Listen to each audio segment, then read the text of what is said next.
Hello दोस्तों, welcome to Main Point Study. आज हम करने वाले हैं भारत में राष्ट्रवाद के मल्टीपल चॉइस क्वेश्चन। आपको पता है आपके फर्स्ट टर्म में सिर्फ और सिर्फ एमसीक्यू आएंगे। तो अगर आपको एमसीक्यू में अच्छे मार्क्स लाने हैं, यानी फर्स्ट टर्म में अच्छे मार्क्स लाने हैं ना, तो जो भी चैप्टर आ रहे हैं ना उनके 50-60 एमसीक्यू कर लो वीडियो फॉर्मेट में। क्योंकि आपको पता ही है कि एक एमसीक्यू से भी 4-5 एमसीक्यू बन जाएंगे और वो आपको वीडियो में समझाना बहुत ज़्यादा आसान होगा। जब मैं पहला क्वेश्चन कराऊंगा ना तब आपको पता चल जाएगा मैं क्या कह रहा हूँ। अच्छा, कुछ बच्चे ये भी कह रहे थे कि सर आप ये बताओ कि अजर्शन और रीज़न का क्या करना है। डोंट वरी, उसकी अलग से वीडियो अपलोड करूंगा मैं, ठीक है। क्योंकि अजर्शन और रीज़न समझना बहुत ज़्यादा थोड़ा सा डिफ़िकल्ट है, बट एक बार समझने के बाद बहुत ईजी है। तो मैं बिल्कुल अलग से वीडियो बनाऊंगा अजर्शन और रीज़न की, जिससे आप अच्छे से समझ पाओ। क्योंकि उसके 10-12 क्वेश्चन ही करा दिए ना तो आपको अच्छे से समझ आ जाएगा कि क्या है क्या नहीं है, ठीक है। पर उसको थोड़ा अलग रखेंगे, ओके। उसकी भी वीडियो अपलोड कर दूंगा। और मैं साथ में बताऊं, जो भी हमारे चैप्टर वगैरह आ रहे हैं ना, उन सब के चैप्टर के नोट्स की वीडियो, उन सब का लिंक आपको नीचे डिस्क्रिप्शन में मिल जाएगा। और ये एमसीक्यू की भी जो प्लेलिस्ट है ना सब सब्जेक्ट की, जैसे कि हमारी इको की, सिविक्स की, मतलब हिंदी में बोले तो समाज विज्ञान हो गई, अर्थशास्त्र हो गया, भूगोल हो गया, उन सब का लिंक भी आपको नीचे डिस्क्रिप्शन में मिल जाएगा, ओके। चलो जी शुरू करते हैं। तो सबसे पहले तो मैं आपको बता दूं यार, अगर आपने ये चैप्टर कवर कर रखा है ना तो इसको एज अ टेस्ट लेना। मैं क्वेश्चन बोलूँगा, थोड़ा रुकना, पॉज करना, वीडियो को खुद आंसर करने की कोशिश करना, तभी आपको पता चलेगा कि आप कितने पानी में हो, कितने पानी में नहीं हो। ये वाला टॉपिक छूट गया, इसमें थोड़ी प्रॉब्लम है, ये सारी की सारी चीज़ें। क्योंकि जितना आपने पढ़ा उसको एनालाइज करना बहुत ज़्यादा इंपॉर्टेंट है और यही हमारा मोटिव है। देखो, बोर्ड में आपको अगर अच्छा स्कोर करना है तो आपको पता होना चाहिए कि आपने जो पढ़ा है वो ठीक है या उसमें थोड़ी सी कसर रह गई, ठीक है। तो चलो जी शुरू करते हैं।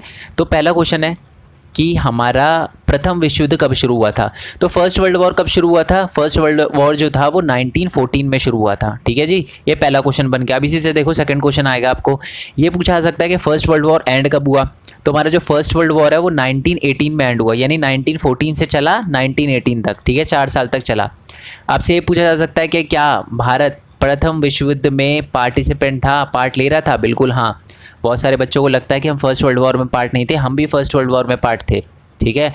हम फर्स्ट वर्ल्ड वॉर में पार्ट थे, बट उस टाइम हम अंग्रेज़ों की तरफ से लड़ रहे थे, क्योंकि आपको पता ही है हम अंग्रेज़ों के गुलाम थे, ओके जी। ये हो गए ना, एक क्वेश्चन से ही 3 क्वेश्चन बन गए, ओके। चलो जी नेक्स्ट क्वेश्चन की बात करते हैं। ये भी आपसे पूछा जा सकता है कि हम किसकी साइड से लड़ रहे थे, ठीक है। तो हम मित्र राष्ट्र की साइड से लड़ रहे थे। ये इतना इंपॉर्टेंट नहीं है, बस याद रखना मित्र राष्ट्र की तरफ से 2 ग्रुप बन गए थे, ठीक है। मित्र राष्ट्र और ध्रुवीय राष्ट्र, तो हम मित्र राष्ट्र की तरफ से लड़ रहे थे, ओके। चलो जी नेक्स्ट क्वेश्चन है कि गांधी जी दक्षिण अफ्रीका से भारत कब आए। तो आपको पता है गांधी जी पढ़ाई करने के लिए, लॉ की अपनी पढ़ाई पूरी करने के लिए साउथ अफ्रीका गए थे, ठीक है। और वो वापस कब आए थे? तो वो वापस आए थे 1915 में, जनवरी 1915 में गांधी जी वापस आए थे, ओके। आपसे अब पूछा सकता है कि गांधी जी का जन्म कहाँ हुआ था और कब हुआ था। तो ये भी अलग से क्वेश्चन आपसे पूछा सकता है। तो गांधी जी का जो जन्म है ना वो पोरबंदर में, जो कि गुजरात के अंदर है, वहाँ पर हुआ था। और कब हुआ था? 1869 में, ओके। बहुत सारे मेरे से बच्चे पूछते हैं कि सर आपको इतनी डिटेल में डेट कैसे याद रह जाती है। तो अगर आपको भी ऐसी डिफ़िकल्टी होती है तो मेरे को बताना कमेंट बॉक्स में, मैं उसकी अलग से वीडियो बनाऊंगा। क्योंकि आपकी तो एक क्लास है, मेरे को तो 4-5 क्लास का याद रखना पड़ता है। तो बहुत बच्चे सरप्राइज़ हो जाते हैं कि सर आपको इतनी एक्यूरेट डेट कैसे याद रह जाती है। तो इसकी भी कुछ ट्रिक अपनाता हूँ मैं। अब मैं क्या ट्रिक अपनाता हूँ वो आपको बताऊँगा अगर आप बोलोगे तो, ठीक है। चलो जी नेक्स्ट क्वेश्चन पे आते हैं। हमारा नेक्स्ट क्वेश्चन है क्वेश्चन नंबर 3 कि गांधी जी ने दक्षिण अफ्रीका में डैश के खिलाफ सत्याग्रह शुरू किया। गांधी जी ने किसके खिलाफ? मैं आपको बता दूं, गांधी जी ने अफ्रीका में भी सत्याग्रह किया था। किसके खिलाफ किया था? रंगभेद सरकार के खिलाफ, नेल्सन मंडेला के खिलाफ, माइक टायसन के खिलाफ या रॉबर्ट मुगाबे के खिलाफ। तो मैं आपको बता दूं, गांधी जी ने साउथ अफ्रीका में जो सत्याग्रह किया था ना वो रंगभेद सरकार के खिलाफ किया था। मतलब जो उस टाइम अफ्रीका की जो सरकार थी ना वो गोरों की सरकार थी, एक तरह से आप अंग्रेजी कह सकते हो। तो वो क्या करते थे, वहाँ के जो ओरिजिनल लोग थे अफ्रीका के, वो काले होते हैं, आपको पता है, डार्क स्किन होती है उनकी, तो उनके साथ बहुत भेदभाव करते थे। वो बहुत ज़्यादा भेदभाव, बहुत ही बड़े और गंदे लेवल का भेदभाव करते थे। तो उसी के खिलाफ गांधी जी ने वहाँ पर जाकर सत्याग्रह किया था, ओके। चलो जी नेक्स्ट क्वेश्चन है कि सत्याग्रह का अर्थ क्या होता है, क्या मतलब होता है सत्याग्रह का। सत्याग्रह का मतलब ए निष्क्रिय प्रतिरोध, बी सरकार, सी सेना शासन या डी माइक टायसन। आप इसका आंसर बताने का ट्राई करो, ठीक है। चलो अब मैं बताता हूँ इसका आंसर। तो इसका आंसर है जी निष्क्रिय प्रतिरोध। इसका मतलब क्या? सत्याग्रह का मतलब देखो, सत्याग्रह जब आप सत्य के रास्ते पे चल रहे हो, है ना।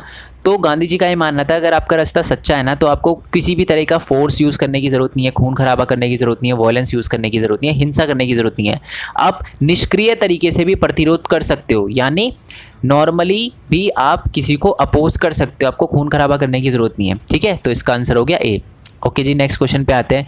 नेक्स्ट क्वेश्चन है कि गांधी जी ने 1917 में गुजरात के खेड़ा खेड़ा जिले में सत्याग्रह का आयोजन क्यों किया? अच्छा, इससे पहले एक बहुत ज़्यादा इंपॉर्टेंट बात बता देता हूँ, बहुत ध्यान से सुनना। देखो, अगर आपके पास पुरानी बुक है ना और आप उसे ओपन करोगे, चैप्टर नंबर ये वाला खोलोगे भारत में राष्ट्रवाद, तो उसमें आप देखोगे कि ये लिखा हुआ है कि चंपारण सत्याग्रह कब हुआ था? 1916 में। और मैंने भी यही बताया था, है ना, मैंने भी यही बताया था कि 1916 में चंपारण सत्याग्रह, फिर 1917 में खेड़ा सत्याग्रह और 1918 में जो है हमारा अहमदाबाद सत्याग्रह हुआ था। ठीक है, बट अगर आप एनसीईआरटी की वेबसाइट पे जाओगे और न्यू पीडीएफ डाउनलोड करोगे, जो अभी अभी लेटेस्ट हर साल अपडेट होती है ऑलमोस्ट, तो अब देखोगे ना, तो उसमें क्या लिखा है? उसमें ये लिखा है कि चंपारण सत्याग्रह और खेड़ा सत्याग्रह दोनों के दोनों 1917 में हुए हैं, और आपको वही लिखना है जो न्यू बुक के अंदर है। तो यानी खेड़ा सत्याग्रह और चंपारण सत्याग्रह 1917 में है।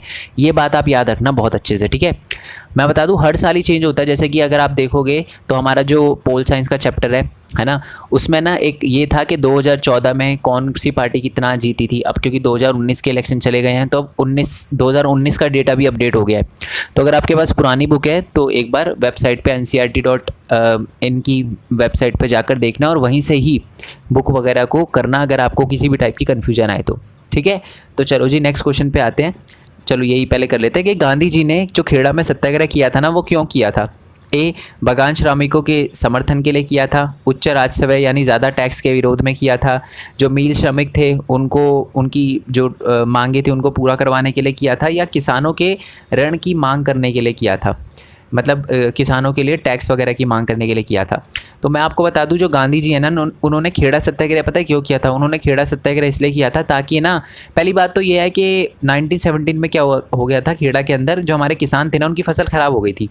ओके, तो वो इतना हाई रेवेन्यू या इतना हाई टैक्स नहीं दे पा रहे थे, तो इसी की मांग को उठाते हुए गांधी जी ने उनके साथ सत्याग्रह किया था। ओके, क्वेश्चन नंबर 6, ये देखो, इसलिए मैंने यहाँ पर 1970 लिखा है। देखो, मैंने आपको बताया था फुल मार्क्स लाने का सिंपल सा तरीका है, चैप्टर कर लो, MCQ PYQ, अगर ये 3 चीज़ें कर ली ना, आपको 100 मार्क्स लाने से कोई नहीं रोक सकता, ठीक है।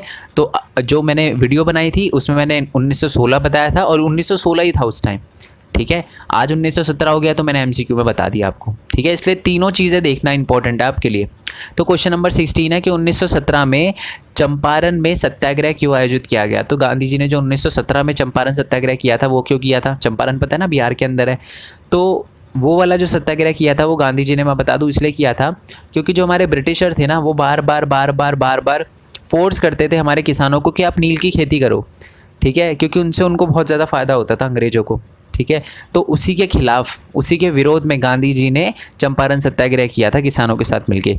तो यही लिखा है कि वृक्षारोपण प्रणाली यानी जो खेती की प्रणाली थी अंग्रेज़ों की, कि वही फसल उगवाते थे जिनसे फ़ायदा होता था। नील की खेती से किसानों का नुकसान होता था क्योंकि उनकी फसल, एक बार नील की खेती करने पे है ना, फसल जो है वो ख़राब हो जाती है, तो इसलिए वो उगाना नहीं चाहते थे और इसलिए गांधी जी से साथ मांगा उन्होंने और गांधी जी ने साथ दिया और चंपारण सत्याग्रह किया। क्वेश्चन नंबर 7 की बात करते हैं कि साइमन कमीशन को भारत क्यों भेजा गया था? ठीक है, सबसे पहले तो साइमन कमीशन था क्या, 1928 के अंदर एक कमीशन बनाया गया था, ठीक है, और उसके अंदर 7 मेंबर थे और सातों के सातों अंग्रेज थे, ब्रिटिशर थे, इंडियन कोई भी नहीं था। ओके, और उनको भेजा गया था कि भारत के अंदर जो संवैधानिक मामले हैं ना उसको देखने के लिए, और भारत में अगर कोई सुझाव हो सके, ठीक है, मतलब थोड़ा सा सुधार करने के लिए जो भी सुझाव थे उनको देने के लिए वो गए थे।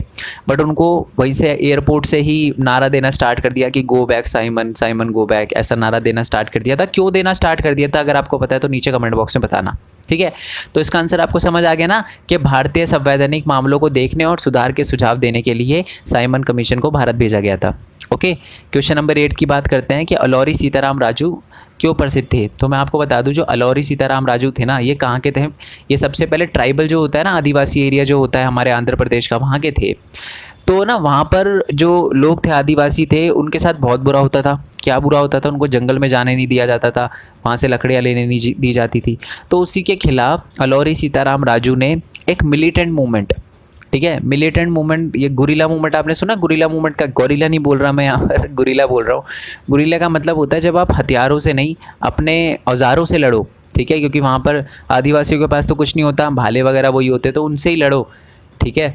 तो उसी को कहते हैं जी गुरिल्ला मूवमेंट, ठीक है। तो आंध्र प्रदेश में वो एक आदिवासी किसान थे जिन्होंने जुझारू का मतलब आप मिलिटेंट कह सकते हो, तो मिलिटेंट आंदोलन का नेतृत्व किया था। ठीक है, अवध के किसान नहीं थे, उन्होंने बारदोली में कोई सत्याग्रह नहीं किया था। आंध्र प्रदेश और बारदोली कितना दूर है, अवध और आंध्र प्रदेश भी कितना दूर है। और ना ही वो दलित के उत्थान के लिए उन्होंने कोई संगठन की स्थापना की थी। वो एक आंध्र प्रदेश के आदिवासी नेता थे, किसान थे, नेता नहीं किसान थे। ठीक है, क्वेश्चन नंबर 9 की बात करते हैं। क्वेश्चन नंबर 9 है हमारा कि जलियांवाला बाग में शांतिपूर्ण भीड़ पर जनरल डायर ने गोलियां क्यों चलाई। सबसे महत्वपूर्ण कारक को चिन्हित करें। सबसे इम्पॉर्टेंट जो चीज़ है कि क्यों जनरल डायर ने जलियांवाला बाग में, आपको पता है 13 अप्रैल 1919 में जलियांवाला बाग में बैसाखी का दिन था, मेला लगा हुआ था, और जो जनरल डायर है उसने ऑर्डर दे दिया था कि आप इन पर गोलियां चला दो। ऐसा ऑर्डर उसने क्यों दिया था? वो भारतीयों के मन में आतंक और भय की भावना पैदा करना चाहता था, वो डर पैदा करना चाहता था। हमारी गलती कुछ नहीं थी, हमने वहाँ पर जाके कुछ ऐसे नहीं कोई गलत कर रहे थे, वहाँ कुछ नहीं कर रहे थे, शांतिपूर्ण था जो भी था। बट ये सिर्फ जनरल डायर ने इसलिए किया ताकि वो हमारे मन में दहशत क्रिएट कर सके। ठीक है, इसलिए ही बंदा मेरे को बहुत ख़राब लगता है नाम लेते हुए भी। चलो ठीक है, क्वेश्चन नंबर 10 पे आते हैं। आंध्र प्रदेश में गोदाम हिल्स के आदिवासी किसानों द्वारा किस तरह का आंदोलन शुरू किया गया? तो अभी मैंने तो आपको बताया गुरिल्ला आंदोलन शुरू किया गया था, गुरिल्ला मूवमेंट, गोरिल्ला नहीं गुरिल्ला। ठीक है, इसमें औजारों के साथ लड़ा जाता है, हाथों से लड़ा जाता है, और कोई भी इनके पास टेक्निक वगैरह नहीं होती। इंग्लिश में इसको मिलिटेंट गुरिल्ला मूवमेंट कहते हैं, गुरिल्ला ही कहते हैं। ठीक है, चलो क्वेश्चन नंबर 11 पे आते हैं कि इनमें से आपको ये बताना है कि किसने खिलाफत आंदोलन का नेतृत्व किया। आपको पता है खिलाफत आंदोलन था, खलीफा और खिलाफत में आपको, चलो पहले इस क्वेश्चन का आंसर बताता हूँ फिर बताता हूँ खिलाफत की, इससे ही अलग क्वेश्चन भी आ सकता है आपको। तो मैं आपको बता दूँ, जो खिलाफत आंदोलन था ना, वो मोहम्मद अली और शौकत अली दो भाई थे, और उनके साथ गांधी जी भी थे। अब इसमें बच्चे गलती क्या करते, देखो बच्चे सोच रहे होंगे सर बंदे तो 3 थे, खिलाफत आंदोलन में तो शौकत अली भी थे, मोहम्मद अली भी थे और गांधी जी भी थे, इसमें तो 2 लिखा है, यानी ये भी गलत होगा। नहीं, MCQ में आपको पता है क्या करना है, आपको ये नहीं देखना कि ये अधूरा है या पूरा है, आपको ये देखना है कि ये पॉइंट में से कौन सा सही है। अब देखो ABCD है, इसमें से एक ही ऑप्शन है, अलग तो बना नहीं सकते आप, तो आप ये देखिएगा कौन सा सही है। क्या सरदार पटेल और गांधी जी थे? सरदार पटेल तो नहीं थे, गलत है। मोहम्मद अली जिन्ना थे? नहीं थे, तो पाकिस्तान बनाने में लगे हुए थे अपना, है ना। अब्दुल कलाम आज़ाद और जवाहरलाल नेहरू? नहीं, ये भी नहीं थे। तो मोहम्मद अली और शौकत अली ये दोनों तो थे।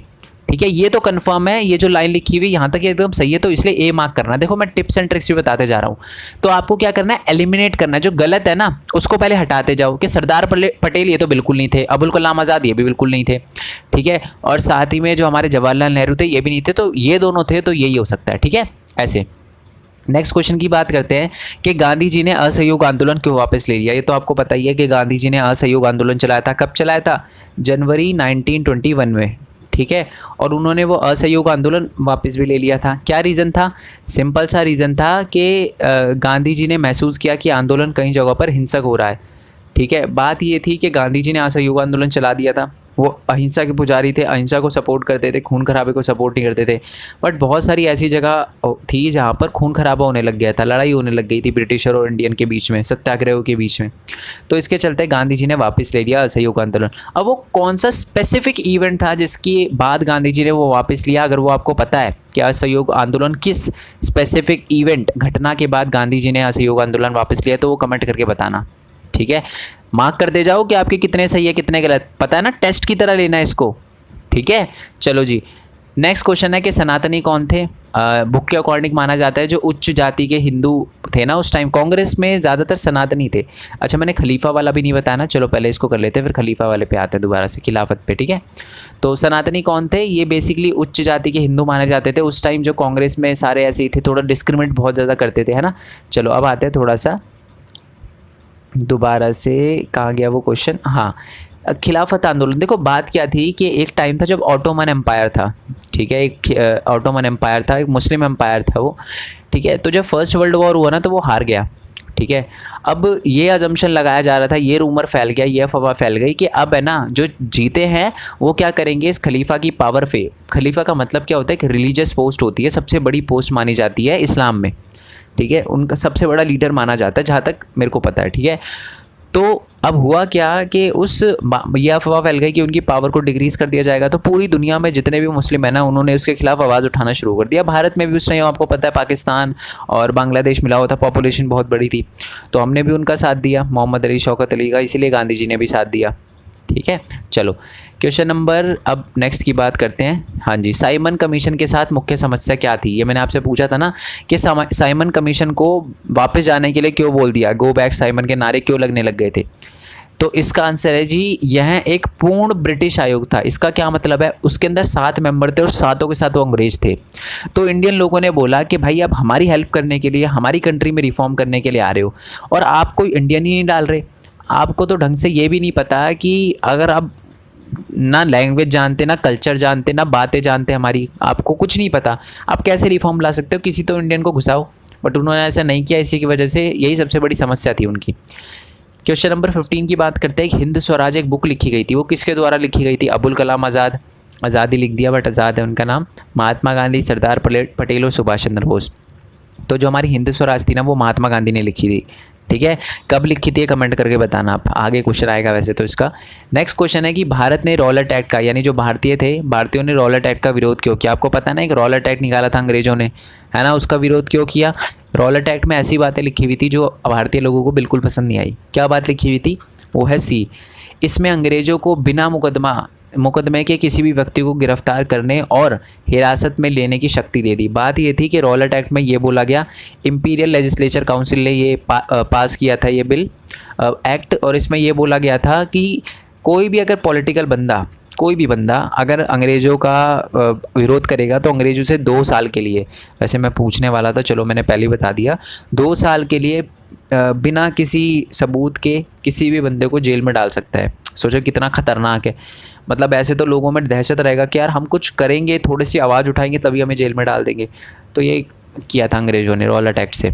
ओके, नेक्स्ट क्वेश्चन है कि असम में बागान श्रमिकों पर असहयोग आंदोलन का क्या प्रभाव के कारण वह, मैं आपको बताऊं, देखो बात ये थी कि आपको पता है असहयोग आंदोलन चल रहा था, तो असम में है ना एक इनलैंड इमिग्रेशन एक्ट था। ठीक है, मैंने कहा था ना एक MCQ को 4 MCQ बना दूंगा, तो ध्यान से सुनो।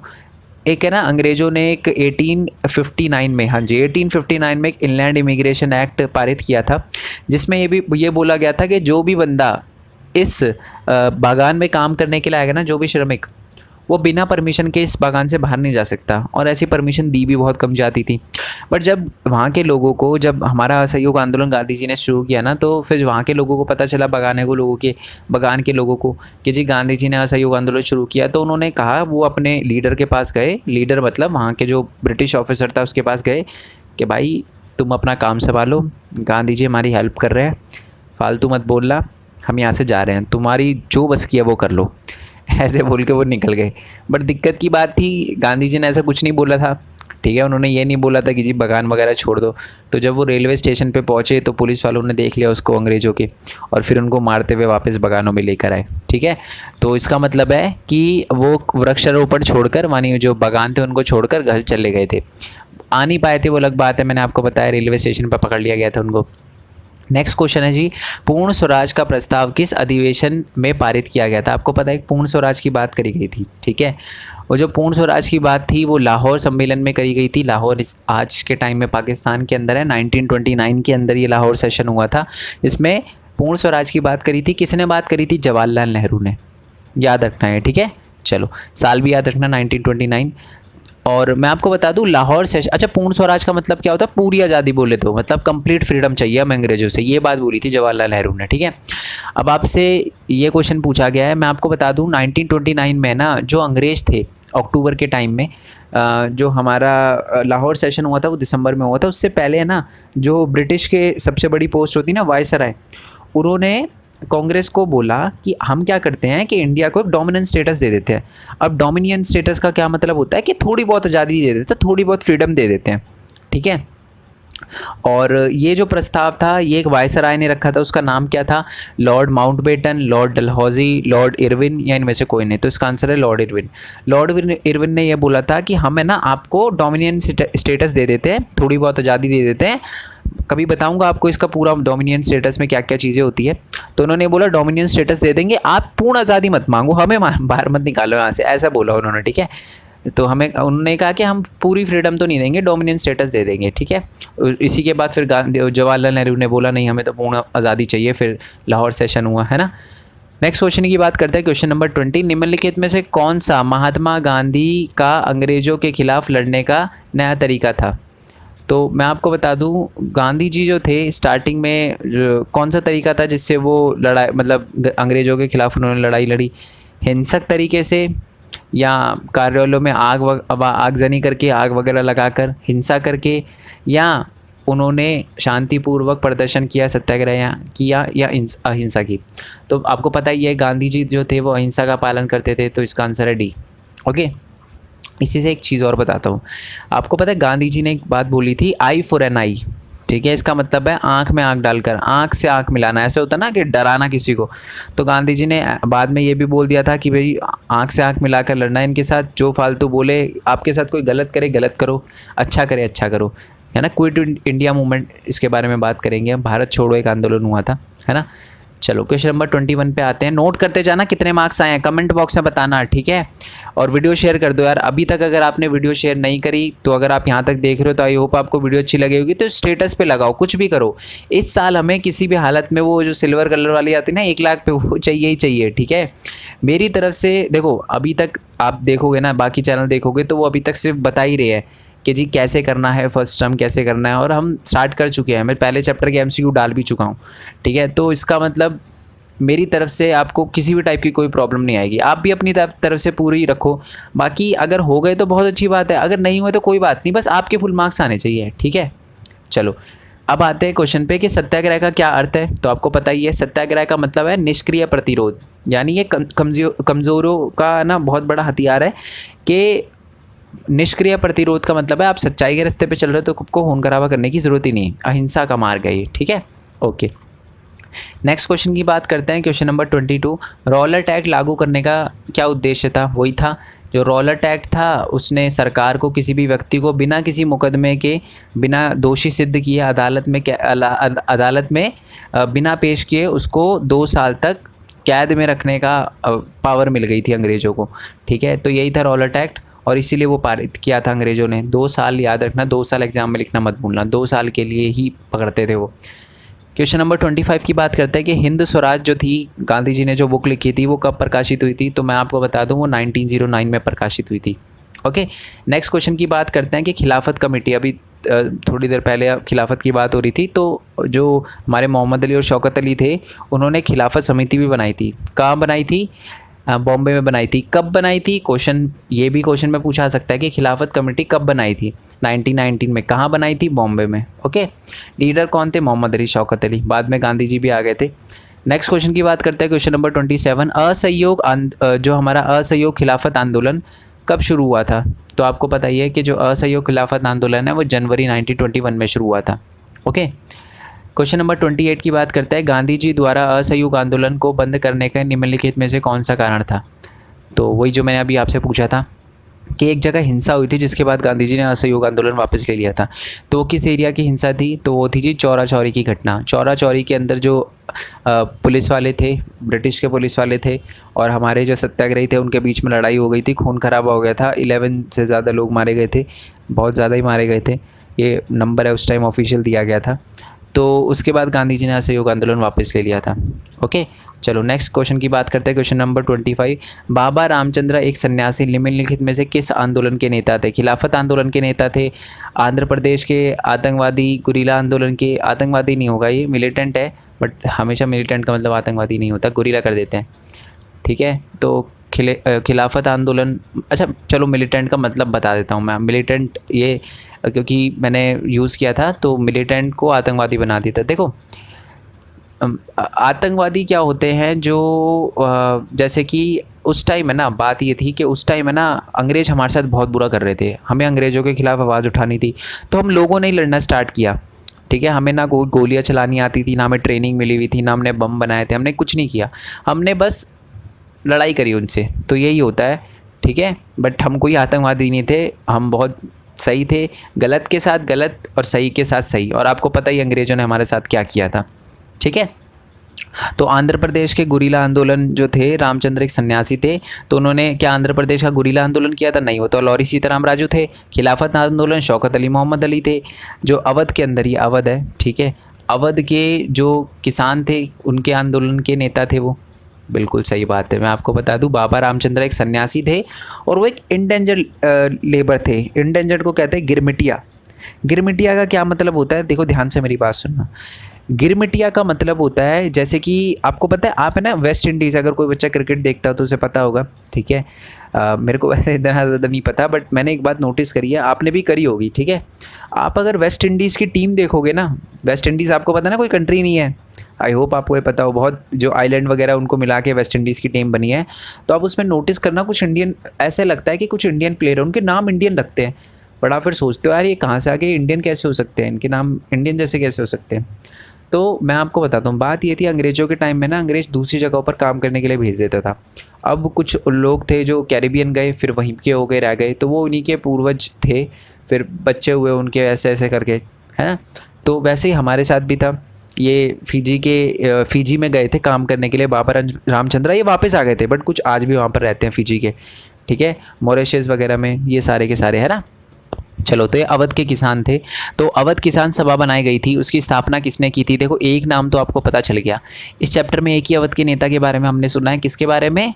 बाबा रामचंद्र के बारे में। तो बाबा रामचंद्र तो है ही हैं। अब बाबा रामचंद्र के बाद किसका नाम लिखा हुआ है? जवाहरलाल नेहरू। अकेले नाम तो लिखा हुआ नहीं है। तो मैं आपको बता दूं, ये दोनों ने मिलकर ही अवध किसान सभा बनाई थी। अवध किसान सभा भी कहते हैं इसे, अवध किसान सभा ही कहते हैं मेनली इसको। नेक्स्ट क्वेश्चन की बात करते हैं, क्वेश्चन नंबर 31। जवाहरलाल नेहरू की अध्यक्षता में, मैंने आपको बताया था ना 1929 में जो लाहौर कांग्रेस हुआ था ना, सेशन हुआ था 1929 में, उसमें जो जवाहरलाल नेहरू थे उन्हीं की अध्यक्षता में ये हुआ था। और इसमें किस चीज़ की बात करी गई थी? नमक कर का हटाने की बात करी गई थी, पूर्ण स्वराज या पूर्ण स्वतंत्रता की बात की गई थी, ठीक है, साइमन कमीशन के बहिष्कार की बात की गई थी, या दलितों के लिए एक निर्वाचित मंडल की बात की गई थी, अलग निर्वाचित मंडल की बात की गई थी। तो मैं आपको बता दूँ, इसका आंसर है बी, पूर्ण स्वराज की बात करी गई थी। जवाहरलाल नेहरू ने बोला था कि ये पूरी आज़ादी चाहिए अब अंग्रेज़ों से, ठीक है। चलो नेक्स्ट क्वेश्चन पे आते हैं। साइमन कमीशन का बहिष्कार क्यों किया गया? आपको पता ही है कि इस आयोग में कोई भी भारतीय सदस्य नहीं था, इसकी वजह से इसका बहिष्कार किया गया। 7 मेंबर थे और इसका लीडर जो था वो जॉन साइमन था, सर जॉन साइमन, ठीक है। नेक्स्ट क्वेश्चन की बात करते हैं। असहयोग आंदोलन में प्रयुक्त प्रदर्शन का एक रूप जिसमें लोग किसी दुकान, कारखाने या कार्यालय में प्रवेश द्वार को अवरुद्ध करते हैं, वह डैश कहलाता है। चलो मैं आपको बताता हूँ। असहयोग आंदोलन जब शहरों में हुआ ना, तो शहरों में क्या की गई? पिकेटिंग की गई। अब पिकेटिंग का मतलब क्या होता है? चलो मैंने आंसर वैसे ही बता दिया, सी है इसका पिकेटिंग, बट पिकेटिंग का मतलब भी समझ लो आप, पिकेटिंग है ये, ठीक है। तो होता क्या है कि एक शॉप होती है, शॉप के आसपास ना सारे के सारे झुंड बना के खड़े हो जाओ, ना किसी को शॉप के अंदर आने दो, ना किसी को शॉप के बाहर जाने दो। ऐसी शॉप, कार्यालय, कारखाने ऐसे किया जाता है ना, तो इसी को पिकेटिंग की जाती है, और हमने बहुत बड़े लेवल पे की थी, ठीक है। शराब की दुकानों के बाहर ये ज़्यादातर हुआ करता था। चलो क्वेश्चन नंबर 34 की बात करते हैं कि कांग्रेस के भीतर स्वराज पार्टी का गठन किसने किया? तो एक पार्टी बनाई गई थी, स्वराज पार्टी, ठीक है। कब बनाई गई थी आप मेरे को कमेंट करना। अच्छा चलो एक और क्वेश्चन दूंगा, बट पहले ये बताना, और ये जो हमारी स्वराज पार्टी थी ये किसने बनाई थी? मैं आपको बता दूं, ये जो स्वराज पार्टी थी ये मोतीलाल नेहरू और सी आर दास, ये रखा थी डी, सी आर दास और मोतीलाल नेहरू। बात क्या थी, जो सी आर दास थे और ये मोतीलाल नेहरू एक्चुअल में पिता थे जवाहरलाल नेहरू के। तो इनका ये कहना था कि अगर हमें अंग्रेज़ों के खिलाफ़ लड़ना है ना, तो हमें सिस्टम में घुसना पड़ेगा। हम पहले सिस्टम में जाएंगे, मतलब इनके थोड़े पॉलिटिशियन वगैरह बनेंगे, तभी हम इनका विरोध अच्छे से कर पाएंगे। जबकि जो दूसरे यंग नेता थे जैसे जवाहरलाल नेहरू और सुभाष चंद्र बोस, उन्होंने बोला कि ये बातों के मतलब लातों के भूत है, बातों से नहीं मानेंगे। तो उन्होंने मना कर दिया कि पार्टी वार्टी बनाने की कोई ज़रूरत नहीं है, इनसे दप्पड़दू करेंगे तभी कुछ हो पाएगा। क्वेश्चन नंबर 35 की बात करते हैं कि 1930 में एक डिप्रेस क्लास एसोसिएशन की स्थापना हुई थी। डिप्रेस क्लास एसोसिएशन है जो दलित लोग थे जिनके साथ थोड़ा डिस्क्रिमिनेशन होता था उस टाइम, तो बहुत ज़्यादा बड़े लेवल पर डिस्क्रिमिनेशन हुआ करता था, है ना। तो उसके लिए एक डिप्रेस क्लास एसोसिएशन बनाया गया था। तो वो किसने बनाया था? A Alluri Sitarama Raju, B C R Das, C A R Jayakar है वैसे ये, और डी हमारा डॉक्टर भीमराव अम्बेडकर। तो मैं आपको बता दूं, जो डिप्रेस एसोसिएशन कमीशन है ना, क्लास कमीशन है वो जो बनाया गया था वो डॉक्टर भीमराव अम्बेडकर द्वारा बनाया गया था, ठीक है। क्योंकि आपको पता है उनके साथ भी थोड़ा सा स्टार्टिंग में बहुत भेदभाव हुआ था, बड़ी पोस्ट आई उनके पास, तो फिर उन्होंने सोचा कि बाकियों के लिए भी करना चाहिए कि उनको ऐसे प्रॉब्लम फेस ना करना पड़े। चलो नेक्स्ट क्वेश्चन नंबर 36 की बात करते हैं कि वर्ष 1921 में हुए परिषद चुनावों को किस दल ने बहिष्कार नहीं किया। चलो मैं आपको बताता हूँ। जब असहयोग आंदोलन हमने किया था ना, तो मैक्सिमम पार्टी ने बॉयकॉट कर दिया इलेक्शन के, जी हम इलेक्शन नहीं करेंगे अंग्रेजों का। बट एक पार्टी थी जिन्होंने इलेक्शन किया, इन्होंने इलेक्शन लड़ा, उस पार्टी का नाम था जी जस्टिस पार्टी। अब आप पूछ सकते हो कि सर ऐसा क्यों, पूरे इंडिया ने जब किया तो इन्होंने क्यों छोड़ दिया, इन्होंने बहिष्कार क्यों नहीं किया। पता है बात क्या थी उस टाइम है ना, इस पार्टी के अंदर सारे के सारे दलित थे, ठीक है। और जो कांग्रेस थी उसका जो उस टाइम डिस्क्रिमिनेशन का लेवल था थोड़ा ज़्यादा था, बहुत ही ज़्यादा डिस्क्रिमिनेट करती थी। तो इसीलिए जो जस्टिस पार्टी थी उन्होंने सोचा कि यार हमारे पास यही मौका है, अगर आज हम अपनी आवाज़ नहीं उठा पाए तो फिर कभी नहीं उठा पाएंगे, हम कभी भी नहीं जीत पाएंगे। तो इसलिए उन्होंने इलेक्शन लड़ा, ठीक है। चलो नेक्स्ट क्वेश्चन की बात करते हैं जी, बेगार का क्या मतलब होता है। तो हम याद है ना, अवध के बारे में हमने पढ़ा था, बाबा रामचंद्रा, तो उनका जो गांव था ना अवध, तो उसमें पता है एक सिस्टम चलता था बेगार। बेगार का क्या मतलब है, जो गांव में रहने वाले जो श्रमिक है ना, उनसे फ्री में काम करवाया जाता था, ठीक है। उनको मजबूर किया जाता था फ्री में काम करने के लिए, इसी को बेगार कहते थे। और ये लिखा है सी, श्रम की ग्रामीणों को बिना किसी भुगतान के, जो गांव के श्रम थे ना, यानी जो श्रमिक वगैरह थे, उनसे बिना भुगतान के योगदान देने के लिए मजबूर किया जाता था कि कृषि वगैरह में, ठीक है। क्वेश्चन नंबर 38 की बात करते हैं कि महात्मा गांधी ने 12 मार्च 1930 में अपना प्रसिद्ध नमक मार्च कहाँ से शुरू किया। आपको पता है गांधी जी ने क्या किया था, नमक मार्च शुरू किया था, ठीक है। कहाँ से कहाँ तक किया था, तो गांधी जी ने साबरमती जो गुजरात में पड़ता है वहीं से दांडी, वो भी गुजरात में पड़ता है, कोस्टल एरिया, तटीय क्षेत्र है, तो वहाँ तक तट के पास ही गए थे, तभी वो समुद्र का पानी लेके नमक बनाया था उन्होंने उबाल के, है ना। 240 मील का रास्ता था, 24 दिन, यानी एक दिन में वो 10 मील चलते थे, ठीक है। और जहाँ भी रुकते थे उपदेश वगैरह देते थे वो। और अब स्टार्टिंग में 78 वॉलंटियर्स के साथ उन्होंने स्टार्ट किया था। ये क्वेश्चन आपको आ सकता है, ठीक है। चलो एक क्वेश्चन और देता हूँ मैं आपको, और वो बहुत इंपॉर्टेंट क्वेश्चन है। लाल बाल पाल, ये 3 नाम है हमारे फ्रीडम फाइटर के, इनके नाम बताना कमेंट बॉक्स में, ये क्वेश्चन आपको पक्का आने के चांसेस है, ठीक है।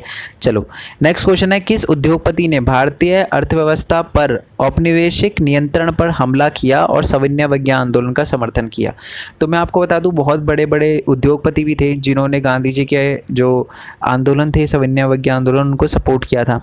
तो उनमें से एक उद्योगपति या इंडस्ट्रियलिस्ट का क्या नाम था, तो मैं आपको बता दूँ, दीनशॉ पेटीटो, ठीक है, या पुरुषोत्तम दास ठाकुर, द्वारकानाथ टैगोर। तो द्वारकानाथ टैगोर थे या सेठ हुकुमचंद थे, चंद है ये, ठीक है। तो मैं आपको बता दूं इसका जो आंसर है वो है जी पुरुषोत्तम दास ठाकुर। बहुत बड़े इंडस्ट्रीज थे, उद्योगपति थे। तो उन्होंने ही क्या किया था, ये बोला था कि जी हम सविनय अवज्ञा आंदोलन का सपोर्ट करेंगे और अंग्रेज़ों को यहाँ से निकालेंगे। इनके भी अपने रीज़न थे, ठीक है। कोई भी बिना मतलब के किसी भी चीज़ का सपोर्ट नहीं करता, इनके भी अपने रीज़न थे। ये मैंने चैप्टर की वीडियो में समझाया, वो जाकर आप देख सकते हो, ठीक है। चलो नेक्स्ट क्वेश्चन की बात करते हैं, क्वेश्चन नंबर 14। पेंटिंग के माध्यम से भारत माता की छवि की कल्पना और चित्रण किसने किया। तो सबसे पहले भारत माता की एक पिक्चर बनाई गई थी, आपको पता है ना, उनके हाथ में त्रिशूल वगैरह था और साथ ही में हाथी वगैरह था, है ना। आप बुक खोलोगे तो आपको पता चल जाएगा, बिल्कुल एंड के है, चैप्टर के एंड में दे रखा है ये, ओके। और ये किसने बनाई थी, ये चित्रण वगैरह किसने किया था, ये किया था जो डी अबिंदरनाथ टैगोर। क्या बोला मैंने, अबिंदरनाथ टैगोर, रविंद्रनाथ नहीं बोला मैंने, अबिंदरनाथ टैगोर, याद रखना, ये अलग है। और मैं आपको बता दूं जो हमारा सारे जहाँ से अच्छा है ना, ये है ना, वो किसने किया था, वो किया था जी, वो लिखा था जी बंकिम चंद्र चट्टोपाध्याय ने, ठीक है। बंकिम चंद्र चट्टोपाध्याय ने नहीं, वो वंदे मातरम था, ठीक है। बंकिम चंद्र चट्टोपाध्याय ने वंदे मातरम का वो दिया था, ठीक है, जो कि फिर एक नॉवल में भी लिखा गया था, वंदे मातरम। अच्छा वो मेरे को यहाँ याद आ गया, नहीं तो गलती हो जाती फिर, है ना। चलो अच्छी बात है, आपको पता चल गया, वंदे मातरम। तो जो हमारे बंकिम चंद्र चट्टोपाध्याय थे, उन्होंने वंदे मातरम दिया था। एक स्वदेशी आंदोलन हुआ था, बंगाल में हुआ था, तो उसी में उन्होंने ये दिया था स्लोगन वंदे मातरम का, ठीक है। और एक और बता दूं आपको, हमारा जो इंडियन फ्लैग है ना, वो किसने डिज़ाइन किया था, वो एक लेडी ने डिज़ाइन किया था, उनका नाम था जी पिंगले वेंकैया, ठीक है। वेंकैया नाम था, वेंकैया, पिंगले वेंकैया भी बोला जाता है उनको। तो उन्होंने ही हमारा जो नेशनल फ्लैग था वो डिज़ाइन किया था, जो आज हम देखते हैं ना 3 रंग का हमारा तिरंगा, वो। नेक्स्ट है क्वेश्चन नंबर 41 के साबरमती से दांडी तक गांधी जी की यात्रा को डैश कहा जाता है, क्या कहा जाता है? असहयोग आंदोलन, नमक मार्च या नमक मार्च, हाँ वही, रॉलेट अधिनियम या चौरी चौरा? पता ही है आपको, नमक यात्रा कहा जाता है, जो दांडी से साबरमती से लेकर दांडी तक करी थी, क्योंकि नमक कर को तोड़ने के लिए करी थी। नेक्स्ट है कि दलित वर्ग संघ का गठन डैश के द्वारा किया गया, ये आपको पता ही है। मैक्सिमम जो दलित को लेकर जो भी संगठन वगैरह बनाए गए थे ना, वो BR अम्बेडकर जी ने ही बनाए थे, डॉक्टर भीमराव अम्बेडकर ने बनाए थे, तो इसका आंसर है सी। नेक्स्ट क्वेश्चन की बात करते हैं, क्वेश्चन नंबर 43, मुस्लिम लीग डैश द्वारा शुरू की गई थी। मुस्लिम लीग जो थी वो किसने शुरू की थी? तो जो मुस्लिम लीग थी, बहुत सारे बच्चों को ये पक्का इसमें गलती करके आएंगे, उनको लगता है कि जी मोहम्मद अली जिन्ना ने करी थी, ठीक है। जो मोहम्मद अली जिन्ना ने क्या किया था कि मुस्लिम लीग की स्थापना करी थी, ये ट्रू नहीं है, ये सही नहीं है। मैं आपको बता दूं, मुस्लिम लीग की स्थापना है ना, नवाब सलीमुल्लाह ने करी थी, ढाका में करी थी 1905 से 1906, एग्जैक्ट 1906 है। तो वहाँ पर उन्होंने क्या किया था कि बनाई थी, क्या बनाई थी? पार्टी बनाई थी। पार्टी का नाम क्या था? मुस्लिम लीग। ओके, और स्टार्टिंग से ही उनका थोड़ा सेपरेशन वाला और ये अलगावाद सोच थी, अलग देश बनाना चाहते थे कि जी हम सेम नहीं है, हमें अलग करो या ऐसा वैसा, ठीक है। क्वेश्चन नंबर 44 की बात करते हैं कि 1928 में भारत में आए संवैधानिक आयोग का नेतृत्व डैश ने किया था। आपको पता है 1928 कौन सा आयोग आया था? हमारा साइमन कमीशन, साइमन आयोग आया था, ठीक है। और उसके लीडर कौन थे? सर जॉन साइमन, ये मैं आपको बता चुका था, ठीक है। क्वेश्चन नंबर 45 की बात करते हैं कि स्वराज पार्टी की स्थापना डैश और डैश ने की। ऊपर हमने देखा था, है ना, कौन से दो नाम थे जी? एक तो CR दास था और एक मोतीलाल नेहरू, तो इसका आंसर है सी, ठीक है। चलो जी, नेक्स्ट क्वेश्चन की बात करते हैं, कब बनाई गई थी ये पार्टी? आप मेरे को कमेंट बॉक्स में बताना, ओके। नेक्स्ट क्वेश्चन की बात करते हैं कि भारतीय तिरंगों को सबसे पहले डैश के समय डिज़ाइन किया गया था। तो कब डिज़ाइन किया गया था? स्वदेशी आंदोलन के टाइम, बंगाल में चल रहा था स्वदेशी आंदोलन, उसी के टाइम में हमारा ये भारतीय तिरंगा डिज़ाइन किया गया था, ओके। चलो जी, आई होप ये भी आपको अच्छे से क्लियर हो गया हो। याद रखना, ये ना फर्स्ट वर्ल्ड वॉर, ना सेकेंड वर्ल्ड वॉर, ना 1857, हमारा जो झंडा था वो स्वदेशी आंदोलन के टाइम डिज़ाइन किया गया था, ठीक है, थोड़ा अलग था उस टाइम। नेक्स्ट है 47 की बात करते हैं। क्वेश्चन नंबर 47 है कि भारतीय 1929 में जो कांग्रेस लाहौर अधिवेशन था ना, वो किसकी अध्यक्षता में हुआ था? CR दास की, जवाहरलाल नेहरू की, JL नेहरू लिखा है, मोतीलाल नेहरू या गांधी जी? तो मैं आपको बता दूं, जो लाहौर अधिवेशन हुआ था ना, वो JL नेहरू यानी जवाहरलाल नेहरू की अध्यक्षता में हुआ था। क्वेश्चन नंबर 48 की बात करते हैं कि पटीदार्स कौन थे? इंपॉर्टेंट क्वेश्चन है, बहुत ज़रा ध्यान से सुनना। पटीदार्स कौन थे? तो मैं आपको बता दूँ कि जो हमारे गुजरात के जो बड़े किसान हुआ करते थे ना, अमीर किसान होते थे, उनको पटीदार्स कहा जाता था, ठीक है। तो उन्होंने भी सिविल डिसोबीडियंस मूवमेंट यानी सविनय आंदोलन में पार्टिसिपेट किया था, ठीक है। चलो नेक्स्ट क्वेश्चन की बात करते हैं। क्वेश्चन नंबर 48, रॉलेट एक्ट कब पारित हुआ? तो जो रॉलेट एक्ट था वो कब पारित हुआ? ये तो आपको पता ही होगा, ये ऐसे लिखा है, इसको पहले सही कर लेते हैं थोड़ा सा, ठीक है। तो आई होप ऐसे तो इसका आंसर आपको पता होगा कि रॉलेट एक्ट जो था वो कब पारित हुआ था। तो जो रॉलेट एक्ट था हमारा वो यहाँ पारित हुआ था, ये चलो इसी में आ रहा है, इंग्लिश में हिंदी में टाइप हो रहा है ना, तो ये सारा मैंने हिंदी में ही टाइप किया था, चलो आ गया। तो रॉलेट एक्ट जो था हमारा 1919 में पारित हुआ था, ठीक है। क्वेश्चन नंबर 14 पे आता है, बाबा रामचंद्र कौन थे? एक सन्यासी थे, एक गिरमिटिया, एक मज़दूर थे वो, ठीक है। फिजी गए थे वो, बट फिर वापस आ गए काम करके, ओके। चलो अब एक MCQ और है। एक पूना समझौता हुआ था, पूना पैक्ट हुआ था, ठीक है। पूना पैक्ट जो था क्या था वो बता देता हूँ पहले मैं आपको। बात ये थी कि जो हमारे भीमराव अम्बेडकर जी थे ना, उन्होंने बोला था कि बहुत ज़्यादा डिस्क्रिमिनेशन हो रहा है और कांग्रेस भी बहुत ज़्यादा डिस्क्रिमिनेशन कर रही है, तो आप एक काम करो, जो दलित है ना उनके लिए अलग से निर्वाचन आयोग बना दो, मतलब निर्वाचित क्षेत्र वगैरह का अलग से उनका वो चुना जाए, नेता वगैरह चुना जाए, सारा का सारा। जो गांधी जी थे उस टाइम उन्होंने बोला यार ये गलत है, बात ऐसी है, इससे देश टूटेगा और कुछ नहीं होगा। तो दोनों की दोनों आपको पता है बहुत बड़े नेता थे और अड़ गए दोनों अपने बातों पे। और उसके बाद फिर गांधी जी अपना आंदोलन वगैरह वो क्या कहते हैं उसको, फास्ट पे बैठ गए, है ना। उन्होंने बोला कि जी अनलिमिटेड मैं फास्ट करूँगा, मैं उठूँगा नहीं यहाँ से, है ना, तो खाऊँगा नहीं कुछ भी, अन्न का एक दाना, अनशन कर दिया उन्होंने। तो फिर उन्होंने बोला, बी आर अम्बेडकर ने बोला कि ठीक है चलो मैं आपकी बात मानता हूँ, बट आप ये भी मानो कि डिस्क्रिमिनेशन होता है। उन्होंने बोला हाँ डिस्क्रिमिनेशन होता है, तो इसके लिए हम क्या करते हैं, पूना पैक्ट बना लेते हैं। तो आप देखते हो ना लोकसभा में सीट रिजर्व होती है, वो भी इसी की वजह से होती है। तो ये जो साइन हुआ था 1932 में साइन हुआ था। ओके, अब आते हैं थोड़े से क्वेश्चन पे। ये है तो MCQ sorry true and false, सही एंड गलत, बट ये आपका अलग से 1 मार्क्स में भी आ सकता है, इसका क्वेश्चन भी बन सकता है, मैं आपको बताऊंगा कैसे। पहला क्वेश्चन है आपका क्वेश्चन नंबर 15 के खिलाफत आंदोलन का नेतृत्व अली ब्रदर्स ने किया। अली ब्रदर्स यानी अली बंधु, दोनों भाई थे ना, उन्होंने किया। क्या ये बात सही है? सही है। क्या नाम था उन भाइयों का, वो पता ही है आपको, चलो मोहम्मद अली और शौकत अली। ठीक है, चलो अब है ना नीचे आप मेरे को कमेंट बॉक्स में बताना।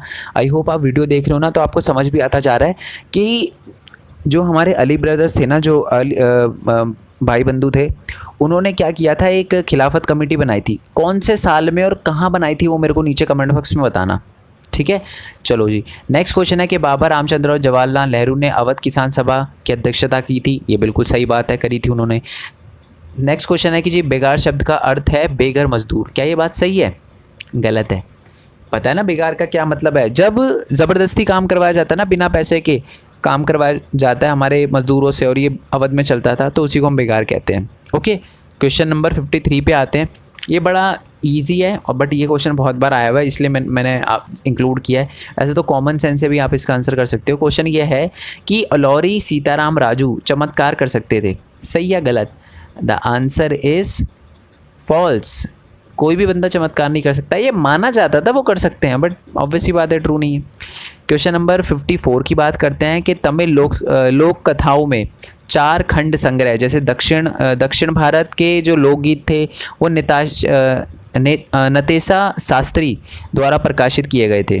ठीक है, आपको पता है अलग से बनाई गई थी फोकलोर्स, और जो कहानी है ना दक्षिण भारत की लोक कथाएँ वगैरह 4 खंडों में करके प्रकाशित की गई थी नतेसा शास्त्री द्वारा। क्या बात सही है? ये बात एकदम सही है, सही हुआ था। नेक्स्ट है क्वेश्चन नंबर 55, गांधी जी द्वारा नमक कर के उल्लंघन के कारण सविनय अवज्ञा आंदोलन शुरू हुआ। क्या ये बात सही है? बिल्कुल सही है। तो गांधी जी ने एक्चुअल में जैसे ही हमारा नमक जो टैक्स था वो तोड़ा गांधी जी ने, दांडी पहुंचकर जब पानी उबाला और नमक बनाया, तो तभी से हमारा सविनय अवज्ञा आंदोलन शुरू हो गया था। आपको क्वेश्चन घुमा के आ सकता है, आपसे ये पूछा सकता है कि जी सविनय अवज्ञा आंदोलन कब शुरू हुआ? जब गांधी जी ने वो नमक कर को तोड़ा। ठीक है, चलो जी। अब सबसे पहले तो आप कमेंट बॉक्स में बताना आपके कितने मार्क्स आए हैं। ओके, और जो भी मैंने अलग अलग चीज़ें बताई और क्वेश्चन पूछे उनका भी आंसर बताना।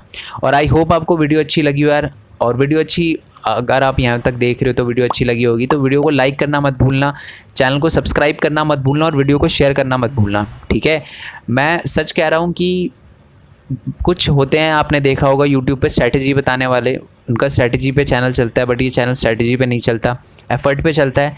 ठीक है, मैं सिर्फ स्ट्रैटेजी बता के ऐसा नहीं है कि आपको बता दूं, आपके साथ चलूँगा। ठीक है, मतलब आपको पूरा रास्ता मैं रोड मैप बना के दूंगा, ऐसे नहीं बोलूँगा कि ये जी ये रास्ता है, इस पे निकल जाओ, ये स्ट्रैटेजी है, इस पे चलो। नहीं, अगर मैं बोल रहा हूँ कि आपको MCQ करने हैं, अच्छे से अच्छे MCQ करने हैं, चैप्टर के 50 MCQ करने हैं, तो मैं खुद करके दे रहा हूँ आपको वीडियो देख के हर एक चीज़ करनी है। ठीक है, अगर आपको एफर्ट अच्छा लगता है और आपको लगता है यार मेरे जैसों को आगे बढ़ना चाहिए, मैं सिर्फ अपनी बात नहीं कर रहा, मैं हिंदी मीडियम वाले बच्चों को खासकर बोलना चाहूँगा। बच्चे ध्यान से सुनना, हिंदी में बहुत कम ऐसे हैं जो वीडियो बनाते हैं। ठीक है, आप खुद मेरी वीडियो जाकर देखना, हिंदी मीडियम की और इंग्लिश मीडियम की, आपको समझ आ जाएगा कि व्यूज़ का क्या चक्कर है। ठीक है, ऐसे फिर इंग्लिश मीडियम वाले मेरे को बोलते हैं बार बार कि सर हिंदी मीडियम वाले बच्चे तो देखते ही नहीं, आप किन के लिए बना रहे हो। ठीक है, तो इसलिए जो भी मिले हिंदी मीडियम वाला, अगर मेरा एफर्ट अच्छा लगता है तो सब्सक्राइब करके शेयर करो, स्टेटस पे लगाओ, जहाँ मर्जी शेयर करो, सबको शेयर करो, सबको बोलो सब्सक्राइब करे। ठीक है, और ऐसी बाकियों के साथ अगर आपको लगता है कि यार कोई बंदा हमारे लिए यूट्यूब पे एफर्ट मार रहा है तो उनको सपोर्ट करो। मैं सबकी बात कर रहा हूँ, चाहे मेरे अलावा और कोई यूट्यूबर भी हो। ठीक है, बाकी मैं आपको बता दूं हमारे अलग अलग चैनल है, Main Point Study, Main Point Tech, Main Point Gaming. Game खेलनी हो तो कभी आ जाना। मेन पॉइंट टेक पे बेसिकली अर्निंग से रिलेटेड होता है, और ब्लॉगिंग चैनल भी है, अभी तक कुछ अपलोड नहीं किया बट जल्दी उस पर अपलोड करूँगा। ठीक है, और साथ में एक यूनिक वर्ल्ड करके भी है। ठीक है, उस पर फैक्ट वगैरह डालूंगा, मैं अलग अलग चीज़ें डालूंगा जो आपको आगे हेल्प करे। ठीक है, टाइम पास नहीं डालूंगा, फैक्ट जो आपके काम है वही डालूंगा। ठीक है, जैसे कि हाइपर इन्फ्लेशन क्या होता है। ठीक है, अगर सारी प्रॉब्लम पैसे से सॉल्व हो सकती है तो पूरी इंडियन गवर्नमेंट या कोई भी गवर्नमेंट बहुत ज़्यादा पैसे क्यों नहीं छाप देती। ये सारी की सारी चीज़ें आता है ना माइंड में कभी कभी। तो इकोनॉमिक्स की और ये सारी की सारी चीज़ें बेसिकली कॉन्सेप्ट कवर करवाने के लिए वो फैक्ट वगैरह डालूंगा पूरी स्टोरी के साथ, ठीक है। बाकी हमारा टेलीग्राम चैनल है न्यू अपडेट के लिए, बाकी सारी चीज़ें कोई चीज़ मेरे को बतानी होती है तो मैं टेलीग्राम चैनल पे भी बता देता हूँ, तो उसको भी आप फॉलो मतलब कर लेना। टेलीग्राम बेसिकली एक ऐप है, डाउनलोड करना उसको, मेन पॉइंट स्टडी लिखना, 10th लिखना, आगे 10th के टेलीग्राम चैनल पे आ जाओगे और आप चाहो तो मेरे को इंस्टाग्राम पे भी फॉलो कर सकते हो। ओके, बाकी नेक्स्ट वीडियो के लिए स्टे ट्यून, तब तक के लिए थैंक यू सो मच। जय हिंद, जय भारत, वंदे मातरम, thanks for your support, bye bye.